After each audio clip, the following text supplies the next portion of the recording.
there, Rhinohorn 125, and, sorry, my hair's messed up a little bit there.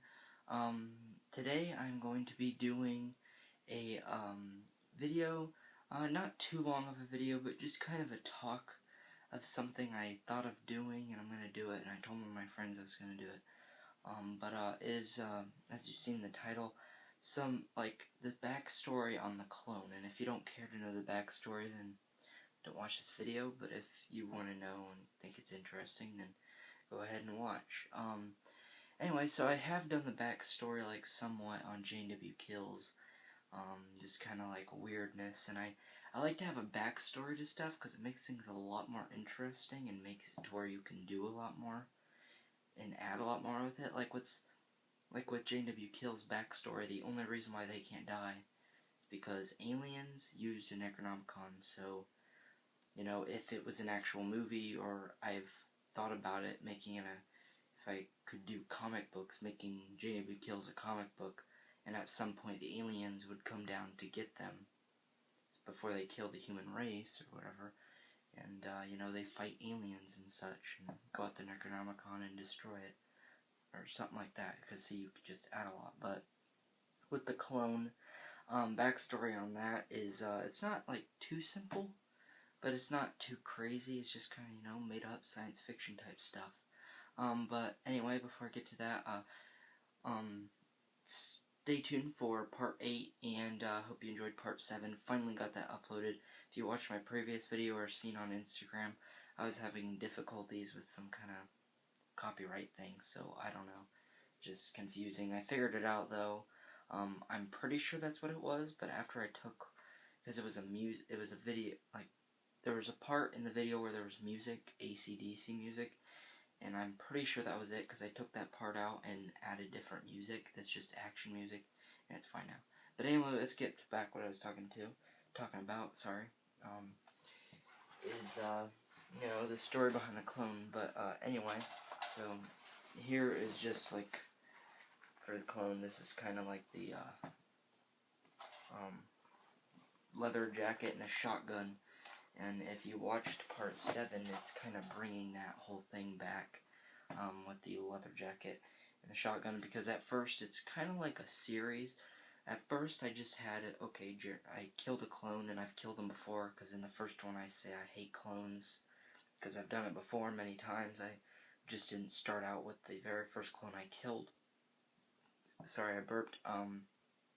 And the second one's the same, the third, the fourth, and then, the third is like a longer one, you know, it's just the same thing, but once I got to the 5th, it was kind of normal, and then I just made more of a story. Like, you think it's 17 minutes long, and you think it's gonna be just some random thing, and then it starts getting to the story. There's a clone that's exactly like me. If anything happens to me, it'll happen to him. I shoot him. Well, if I shoot him, nothing happens to me. So, there's clones, and there's a limited amount. I mean, there's only so many, but there is thousands of them, and they're spread out all across the globe. They just pop up in random spots at random times, but there's thousands of them. Each one time, 2 or 3 die, I guess. There's one more comes and stuff, but it depends. This is just some kind of spell. Here's the complete background story, and I plan to do something like this. I plan to, well, it being me, and have a fake beard, and make it black and white, put on some old-timey clothes, but color won't matter, because they'll be black and white anyway. Just put on some clothes that look, and make it to where it's in the 50s, or the 40s, or 30s, or something, maybe even the 20s, something like that, and I find some kind of thing, I don't know exactly, and by touching that, because he's a person through my family that looked like me, I guess, and he touched that, and ever since then, it waited until someone in the family looked like that person, and it ended up being me, and then I got the, you know, clones. As soon as I was born, clones started appearing, when I was old enough to fight them. So that's just how that works. It's just kind of random, and made up. I came up with parts of this, kind of a while ago, not too long ago, and some of it just few days ago or something, just kind of thinking about it, and I've been thinking about doing a video like this for a little bit now. But anyway, so what it is it had some kind of spell, and then, you know, gave it to the kid or the guy in the family that ended up looking like that ancestor to the clones. And so what I plan to do in the video is, for whatever it is, I'm gonna use something like maybe like a light, makes it look like something's like lighting up, and for the person to touch it and kind of go like that or something, and then all of a sudden he looks over and there's another of him on the ground, and they'll grow old and die, and maybe one will kill each other or something, but in the video we'll just show that. And it'll probably, what my plan is make them naked, but the illusion, because I'm not really going to, I'll probably just wear my pants or shorts, but I have no shirt on, just show from like the waist up, and just kind of be laying on the ground and get up and just have them look at each other. And so that's how clones came into being.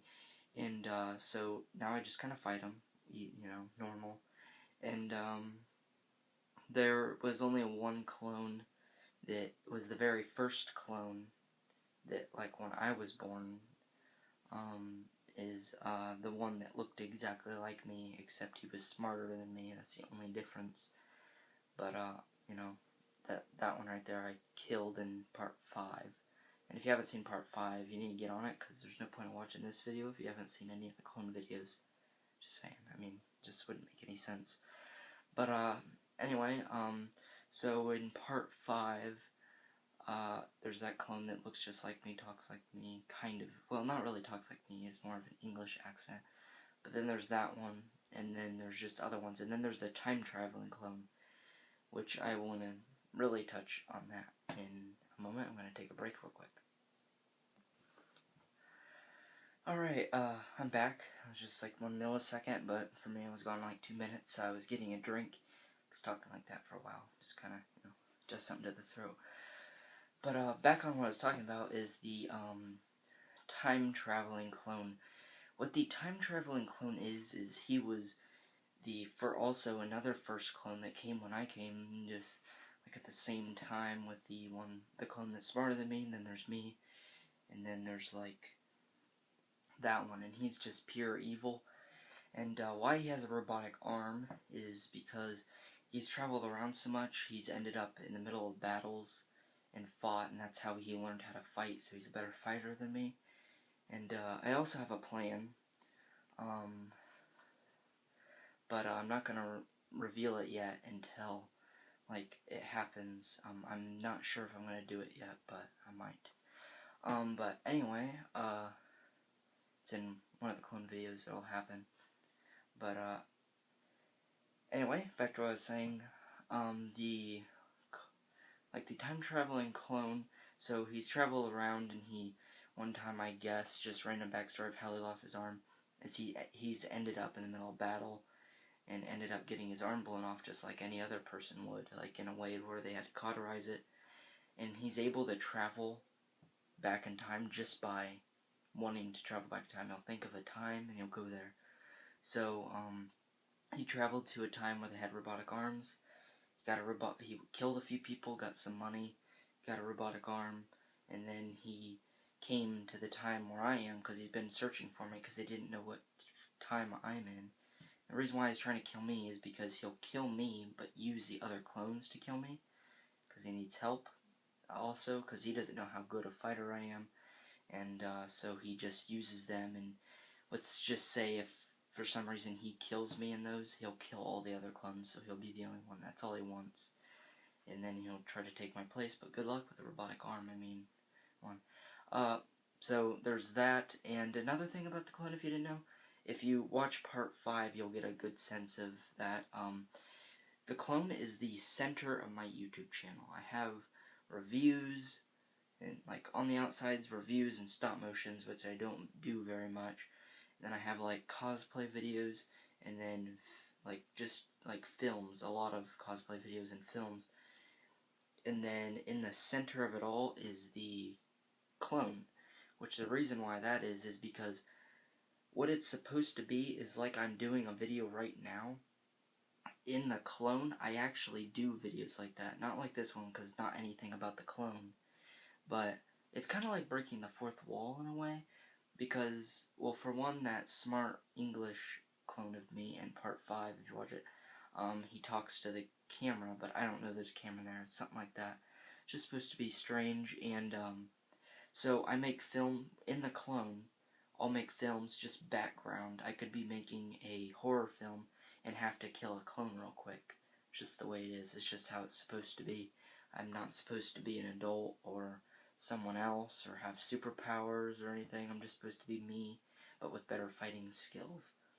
And I own guns. That's the only difference. And I have clones. But, you know, just for my YouTube, that's just the way it is.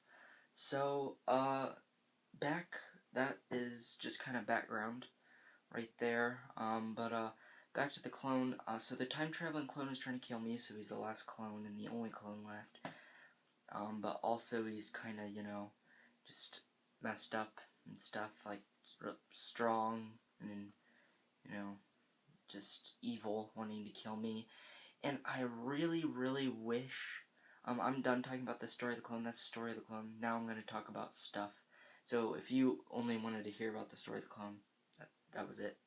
Now I'm going to talk about some like things I wish about the clone videos.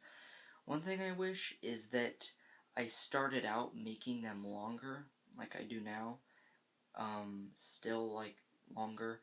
But I don't wish that too much because I'm kind of happy. I just kind of made it like, okay, I'd kill a clone, then I'd kill another clone, and one day I'd kill another clone, and it can be within a few months. And another thing I really, really, really wish is that I could do the Eddie Murphy effect. Which the Eddie Murphy effect, I just came up with that just now, the Eddie Murphy effect. But it's Eddie Murphy. If you've ever watched his movies, he'll play more than one character in a lot of his movies, and he'll be standing next to each other. He can shake hands with himself. I wish I could do that, because if I could, these videos would be much better. I mean, even I think so. These videos would be 100 times percent better if I could do that, because I could have, like, actual me fighting me, punching myself in the face, showing myself, put my hand around the other me's neck and punching in the face, stuff like that. And what made me think of that is because I never thought of it until I brought in the time-traveling clone, because I thought, oh, it'd be so epic to do, like, an epic battle between them, do, like, up close and personal, but it'd be so hard to do. And that's why the clone videos, actually, they don't take that long to make unless I make them like these long ones, because they're confusing to kind of do. Even the one where I was just talking to the English clone, I got confused for a second and put a few of the wrong ones, even though I have them in order on my camera roll. So it's confusing to do, and I have problems with that sometimes. And the last thing I wish about these is I had, pretty much for all my films, better effects and more people to be in it and help me with it. Because, you know, better effects, I could have, like, explosions and all that, and I wish I didn't have to do it with my iPod, but iPod is just really simple to do it with, because everything is just in there, but, you know, not everything I want, like green screen and such. But anyway, just real quick before, I go, if you noticed in part 7, if you watch it, if you haven't watched it, the blood in it is different, and the gunshot sounds different. Two of the gunshots sound just like they used to, but the blood in this one part, like how it looks when it goes on his stomach and his head, don't want to give too much away, but someone gets shot, okay? People get shot all the time in the clone. So it happens. I kill clones. But anyway, it's different. It's more of like and it looks more real. It's like less bright and looks more like they would use in movies. It looks really good, but I still wish they had the old ones on there too, because all the ones now, they look pretty much the same, except they'll have like a little things, the blood spurts off to the side, and then there's like 5 of ones like that are different kind of, and then there's 3 of ones that are made to just like stay on a wall for a few seconds, however long the video is. And if you walk in front of it, it'll go on you, which is meant to kind of stay still if you don't want to use actual blood, something like that. And I've never used one of those ever. They're just pathetic, but, you know, that's it on that. So, like, comment, and subscribe. Sorry if this was too long. and hope you enjoyed. Go watch my clone videos. If you haven't seen any of them and you're watching this, I don't understand, but if you haven't, go watch them. If you haven't seen the latest one, go watch it. Stay tuned for part 8. Stay tuned for other videos. And also go watch my Wolverine cosplay video. Might give you some ideas if you want to do Wolverine cosplay, because it's really simple of a Wolverine costume for being a comic costume to do. Not really on the cheap side, but not too expensive. So, you know, whatever. So, like, comment, and subscribe, and thanks for watching. Have a nice day, and I'm your friendly neighborhood Rhinohorn 125. Have a fantastic day, night, whatever it is for you when you're watching this.